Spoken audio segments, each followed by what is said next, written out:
film begins in the year 2026 at the Central Clinical Hospital in Moscow, where a sick and shivering President Vladimir Putin receives security briefings from his chief of army about the effect of Russia's diplomatic conflict on other European countries and America, while at the same time, the president is being medically attended to by nurses. The next scene takes us back to the year 1960 in Soviet Union. Mateki, an 8-year-old Vladimir, suffers constant abuse from his stepfather. For her son's safety, Vladimir's mother sent him away to her cousins, Maria Ivanova and Vladimir Spiridonovich in Leningrad, never to see each other again. Upon arriving at Leningrad, Vladimir was enrolled into a school where he had to adjust to some weird upbringing. At 17 years old, Vladimir joined a judo training where he knocked out his first opponent. In 1996, during the era of President Boris Yeltsin, Putin became a deputy chief of the Presidential Property Management Department. He was made to meet President Yeltsin, and Vladimir used the opportunity to tell him how he intended bringing down Dudayev, a Chechen terrorist.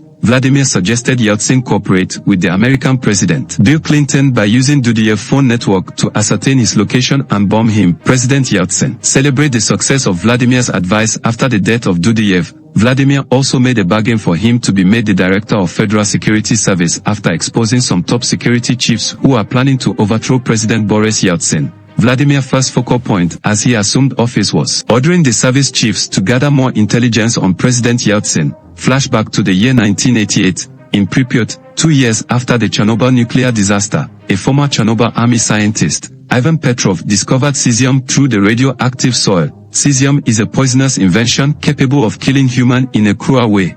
Putin patronized Ivan and made him supply him more cesium for his own agenda. In the year 1989, during the fall of the Berlin Wall, Vladimir already making fortune out of the sale of cesium, but he was among the people serving in the government that the angry citizens are revolting against, so he quickly packed all KGF files about Germany and escaped being lynched by the rioting crowd. Vladimir went down the radar as he returned to Leningrad to stay with his mother's cousin, working as a taxi driver until the day he crossed paths with one of his former associates, who is now a thief. The film shifts to the scene where the mayor of St. Petersburg, Anatoly, celebrates his birthday, and Vladimir made some effort to patronize him. Anatoly sent him to get an export permit from the head of Russia's Ministry of Foreign Affairs, Avdeyev. Vladimir's associates got the permit at gunpoint from Avdeyev and killed him instantly. After achieving this for Anatoly, he made Vladimir deputy mayor of St. Petersburg to the surprise of many of his officials. Vladimir on the same day announced the stiffer measures for those in export business, and those who were not pleased with Vladimir's new order were summarily assassinated.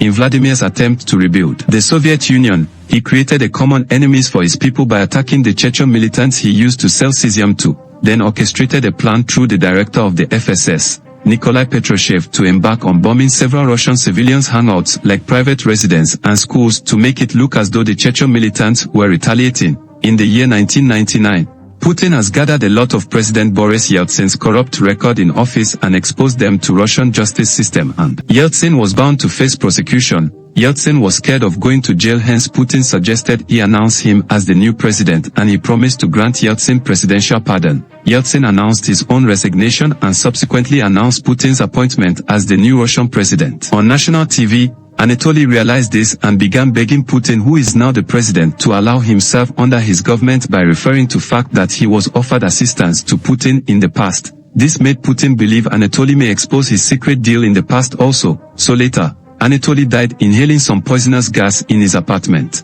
Now President Putin assumed absolute presidential power, but not pleased with the outcome of the first election results, because it was not reflecting enough support from the people of Russia. He needs to create events that would make Russians love and believe in his administration. So, President Putin engaged the director of the FSS again to carry out his next plan. This involved acting up as though the Chechen terrorist group invade a cinema, hold Russians hostage for a while until the Russian anti-terrorist agents, otherwise known as the Alpha and Vimpo, stormed the theater, engaged the terrorists, and killed all the 40 attackers, including a woman wearing a suicide bomb vest. This endeared majority of Russian populace to President Putin and fetched him more than 70% of votes in the next election. In 2012, the next scene shows Putin and an Olympic medalist, Alena Kabeva, in compromising situation that suggested both in a romantic relationship as announced by Putin himself to his wife, Ludmila Okoritnaya. In the year 2016, President Putin assumed his fourth term in office with overwhelming results in his favor, which made most of his critics lose interest in the electoral system of Russia.